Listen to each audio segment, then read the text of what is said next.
तो एक बार फिर से पीएमएलए कोर्ट ने अपना फैसला सुनाते हुए संजय राउत के न्यायिक हिरासत को 14 दिन के लिए बढ़ा दिया है। अब राउत को 19 सितंबर तक आर्थर रोड जेल में रहना पड़ेगा और अब 19 सितंबर को कोर्ट में एक बार फिर से सुनवाई होगी और इसके बाद ही संजय राउत की आगे की दशा और दिशा कोर्ट की तरफ से तय की जाएगी। मगर ऐसा नहीं है कि संजय राउत ने आसानी से इस बात को स्वीकार कर लिया। कोर्ट में संजय राउत बार बार अपनी खराब सेहत का हवाला भी देते रहे, मगर कोर्ट में संजय राउत और उनके वकील की एक नहीं चली। कोर्ट ने राउत की फैमिली और सपोर्टर्स के बीच फैसला सुनाते हुए साफ साफ कहा कि 19 सितंबर तक जेल में रहना ही होगा। हालांकि कोर्ट रूम में राउत ने जेल से बचने की काफी कोशिशें की और कोर्ट से बाहर आकर तो संजय राउत बेहद गुस्से में दिखे और अपने वकील पर बुरी तरह झल्ला उठे।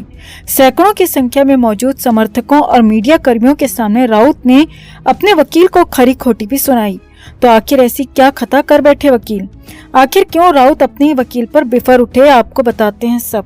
आप भी वीडियो को लाइक और शेयर कर अपना प्यार और सपोर्ट दिखाएं और कमेंट में अपनी बात अपनी राय जरूर रखें। चैनल के साथ जुड़कर चैनल को सब्सक्राइब कर हमारी आवाज बने। तो कोर्ट रूम में एक बार फिर से जेल जाने से बचने के लिए संजय राउत ने खूब तरकीबें लगाई। बार बार कोर्ट के सामने कहा कि उनकी सेहत खराब है, उन्हें जेल में और ज्यादा दिक्कतें हो रही हैं। राउत बार बार कोर्ट में अपनी हार्ट से जुड़ी परेशानियां भी बताते रहे। दरअसल 5 सितंबर को हुई पीएमएलए कोर्ट में सुनवाई के दौरान राउत ने हर वो हथकंडा अपनाने की कोशिश की जिससे वो एक बार फिर से जेल जाने से बच सकें, मगर कोर्ट ने राउत पर किसी भी तरह की दया नहीं दिखाई और साफ साफ कह दिया कि जेल तो जाना ही पड़ेगा। कोर्ट ने दोनों पक्षों की दलीलों को बड़े गौर से सुना। जहां एक तरफ राउत के वकील ये कहते रहे कि ये पूरा मामला फर्जी है, ईडी ने बीजेपी के इशारों पर संजय राउत को अरेस्ट करवाया है, ये केस बेबुनियाद है, इसीलिए संजय राउत को जेल में रखना किसी निर्दोष व्यक्ति पर अत्याचार के बराबर है, उन्हें जेल से जल्द रिहाई दे दी जाए। मगर वहीं ईडी की तरफ से पेश हुए एएसजी ने कोर्ट को बताया कि ये मामला ना तो फर्जी है और ना ही राजनीतिक दुर्भावना का शिकार है। हम लगातार जांच कर रहे हैं, सबूतों और तथ्यों के आधार पर अपनी इन्वेस्टिगेशन को आगे बढ़ा रहे हैं और अगर ऐसे में संजय राउत जेल से बाहर आ गए तो सारे सबूतों को प्रभावित कर दिया जाएगा, सारे गवाहों से छेड़छाड़ कर दी जाएगी और हमारी तमाम कोशिशें बर्बाद हो जाएंगी। ईडी के एएसजी ने कोर्ट में कहा कि हम सब जानते हैं कि संजय राउत बहुत प्रभावशाली व्यक्ति हैं। मुंबई और पूरे महाराष्ट्र में उनकी पैठ कितनी है सब वाकिफ हैं। इसीलिए सबूतों और गवाहों को मिटाया या हटाया न जाए, इसके लिए संजय राउत का जेल में ही रहना सबके लिए ठीक होगा। अब कोर्ट ने भी कहा कि ठीक है, मामले की जांच होने दो और अगर जांच एजेंसी को लगता है कि आरोपी बाहर आकर सबूत और गवाहों से छेड़छाड़ कर सकता है तो आरोपी का जेल में रहना ही अच्छा है। और इसके बाद कोर्ट ने संजय राउत की जेल 19 सितंबर तक के लिए बढ़ा दी। अब कोर्ट का फैसला सुनने के बाद संजय राउत के चेहरे का रंग फीका पड़ गया। कोर्ट से संजय राउत बाहर तो आ गए, मगर बाहर आते ही संजय राउत सबसे पहले अपने वकील पर बिफर पड़े और सबके सामने वकील को काफी भला बुरा भी कह दिया। और कोर्ट के बाहर मौजूद मीडिया कर्मियों के हवाले से आ रही खबरों के मुताबिक राउत ने अपने वकील को कहा कि जब मैं बार बार सेहत की बात कर रहा था, अपनी हेल्थ की बात कर रहा था, तुमने मेरी बातों को आगे क्यों नहीं बढ़ाया। अब संजय राउत का कहने का मतलब ये था कि वकील को संजय राउत की सेहत वाले मुद्दे को कोर्ट में उठाना था और अपनी दलील में केस के बजाय सेहत की बात करनी थी, जिससे कम से कम राउत भी मलिक की तरह जेल से बाहर किसी प्राइवेट लग्जरी अस्पताल में जेल का समय काट सकें। मगर वकील ने कोर्ट में एक बार भी राउत की सेहत का जिक्र ही नहीं किया। इसीलिए राउत अपने वकील पर बुरी तरह बिफर पड़े और सबके सामने डांट भी लगा दी। अब हो सकता है कि अगली सुनवाई में अपना वकील भी बदल दें, क्योंकि राउत को पता है कि जेल से जमानत मिल नहीं सकती, मगर खराब सेहत के बहाने से जेल से बाहर अस्पताल में तो शिफ्ट हुआ ही जा सकता है। मगर वकील ने तो राउत की सारी प्लानिंग पर पानी फेर दिया।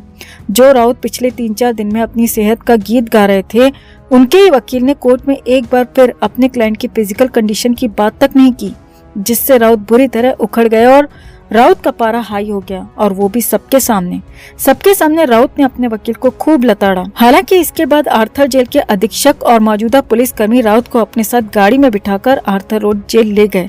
वहीं मौजूद मीडिया कर्मियों ने अंदर की बात निकलवाने की कोशिश की। अब हो सकता है कि अगली सुनवाई में अपना वकील भी बदल दें, क्योंकि राउत को पता है कि जेल से जमानत मिल नहीं सकती, मगर खराब सेहत के बहाने से जेल से बाहर अस्पताल में तो शिफ्ट हुआ ही जा सकता है। मगर वकील ने तो राउत की सारी प्लानिंग पर पानी फेर दिया। जो राउत पिछले 3-4 दिन में अपनी सेहत का गीत गा रहे थे, उनके ही वकील ने कोर्ट में एक बार फिर अपने क्लाइंट की फिजिकल कंडीशन की बात तक नहीं की, जिससे राउत बुरी तरह उखड़ गया और राउत का पारा हाई हो गया और वो भी सबके सामने राउत ने अपने वकील को खूब लताड़ा। हालांकि इसके बाद आर्थर जेल के अधीक्षक और मौजूदा पुलिसकर्मी राउत को अपने साथ गाड़ी में बिठाकर आर्थर रोड जेल ले गए। वहीं मौजूद मीडिया कर्मियों ने अंदर की बात निकलवाने की बहुत कोशिश की, मगर वकील ने सिर्फ इतना कहकर पल्ला झाड़ लिया कि राउत की जुडिशियल कस्टडी 19 सितंबर तक बढ़ा दी गई है।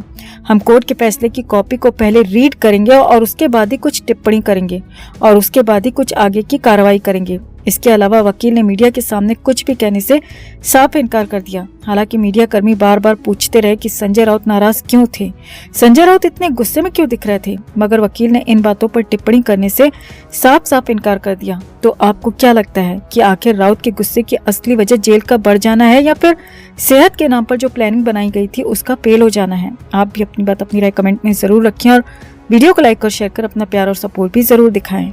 तो संजय राउत जेल के अंदर बंद है और न जाने कितने महीने, दिन या कितने साल तक बंद रहेंगे, ये कहा नहीं जा सकता, क्योंकि राउत जैसे ही केस में उनके ही पुराने साथी नवाब मलिक अनिल देशमुख को लंबा अरसा सलाखों के पीछे हो गया है। नवाब मलिक को 6 महीने से ज्यादा का वक्त जेल में हो चुका है, तो वहीं अनिल देशमुख को तो साल भर होने को है, लेकिन किसी को भी राहत नहीं है। इसीलिए तो संजय राउत को राहत मिलेगी, वो जेल से बाहर आएंगे, इसकी संभावना दूर दूर तक नहीं दिख रही। अब इस बीच मुंबई में अचानक जो कुछ हुआ उससे नया बवाल, नया बखेड़ा खड़ा हो गया, क्योंकि आशंका बहुत बड़ी जाहिर की गई थी और जिसकी आशंका, जिसका अंदेशा जाहिर किया गया था वही हो गया। जी हाँ, ऐसा ही कुछ हुआ।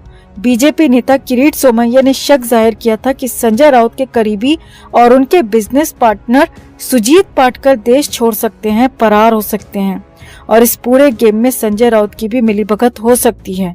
यहाँ तक की आशंका या कहें कि शक ये भी जाहिर किया गया था कि संजय राउत भी सुजीत पाटकर के साथ फरार हो सकते हैं, जेल ब्रेक हो सकते हैं, जेल में हंगामा हो सकता है। अब ये अंदेशा जाहिर किया गया तो ऐसा कैसे हो जाएगा, क्योंकि मुंबई के हाई प्रोफाइल सख्त पहरे वाली जेल में ऐसा कैसे होगा, ये संभव ही नहीं है। तो मुंबई में वही हुआ जिसका डर था। जी हाँ, सुबह सुबह मुंबई की आर्थर रोड जेल के बाहर हंगामा हुआ, बवाल मचा, क्योंकि राउत के समर्थन में कुछ लोग जेल के बाहर पहुंच गए। आगे देखिए, सूत्रों के मुताबिक बताया जा रहा है कि संजय राउत के समर्थक विधायक के साथ कुछ और अन्य लोग भी सुबह सुबह जेल के बाहर पहुंचे, संजय राउत से मिलने की डिमांड की। अब यहाँ पर जेल प्रशासन ने साफ इनकार कर दिया। जी हाँ, जेल प्रशासन ने साफ कहा कि आपको, यानी कि संबंधित विधायकों को, यानी कि उनके समर्थकों को संजय राउत से मिलने नहीं दिया जाएगा और अगर आपको मिलना है तो कोर्ट से आदेश लेकर आओ। अब ये बात उनके विधायक और उनके समर्थक कहाँ मानते। सूत्रों के मुताबिक जेल के बाहर खासा हंगामा हुआ, जेल के बाहर खासा तमाशा किया गया और हर हालत में मिलने की डिमांड करने लगे। हालात यहाँ तक बिगड़ गए कि उन्हें वहाँ से फोर्सफुली हटाना पड़ा। जी हाँ, वो लोग जबरदस्ती जेल के अंदर घुसने की कोशिश कर रहे थे, ऐसा सूत्रों का कहना है और इसीलिए फिर वहां से उनको जबरदस्ती फोर्सफुली हटाया गया और तुरंत ही जेल के अंदर भी सुरक्षा पुख्ता की गई। जेल प्रशासन को इसकी खबर पहुंचाई गई और बताया गया कि संजय राउत से मिलने आए कुछ लोगों ने बवाल काटा है, हंगामा काटा है। जी हाँ, अब सूत्रों के मुताबिक खबर है कि इसके बाद जेलर भी नाराज हो गए, बेहद ज्यादा गुस्से में नए आदेश जारी कर डाले। सूत्रों के मुताबिक संजय राउत से मिलने पहले भी कुछ लोग आए थे, जिसमें कुछ विधायक शामिल थे, लेकिन उन्हें मिलने नहीं दिया गया और जेल प्रशासन की तरफ से साफ बताया गया था कि संजय राउत के परिवार के अलावा बाकी किसी को भी अगर राउत से मिलना है तो उन्हें कोर्ट से आदेश लेकर आना होगा। परिवार के अलावा बाकी लोग संजय राउत से मिल नहीं पाएंगे और इसीलिए तो जेलर भी यहाँ पर नाराज हो गए। जेल सूत्रों के मुताबिक इसके तुरंत बाद संजय राउत का सेल चेंज करने की बात आने लगी। जी हाँ, जेलर के आदेश के मुताबिक यहाँ पर सेल चेंज करने की बात कही जा रही है और बेहद सख्त और कड़ी सुरक्षा वाली सेल में संजय राउत को शिफ्ट किया जा सकता है, क्योंकि जेलर को भी अंदेशा होने लगा है कि बार बार समझाने के बाद भी अगर कुछ लोग नहीं मान रहे हैं, जेल के बाहर आ रहे हैं और संजय राउत से यहाँ पर जबरदस्ती मिलने की कोशिश कर रहे हैं, तो यहाँ पर कुछ भी हो सकता है और इसीलिए यहाँ पर संजय राउत की सेल को और ज्यादा सुरक्षित करने की प्लानिंग चल रही है। अब आपको बता दें कि मुंबई में आर्थर रोड जेल में सबसे ज्यादा सुरक्षित अंडा सेल ही है। जी हाँ, सही सुन रहे हैं आप, अंडा सेल तक पहुंचना किसी के लिए भी नामुमकिन है। तो वहां से बाहर निकलना भी लगभग असंभव है और इसीलिए तो इसी जेल में संजय दत्त को भी रखा गया था, तो वहीं दुर्दांत कैदियों को भी इसी अंडा सेल में रखा गया था। और अब की बार संजय राउत को यहाँ शिफ्ट किया जाता है तो हैरानी होगी नहीं, क्योंकि ये सबसे सुरक्षित सेल है। और अगर राउत की फरारी का डर जेल प्रशासन को वाकई सताने लगा है तो फिर इससे सुरक्षित सेल, इससे बड़ा फैसला हो नहीं सकता।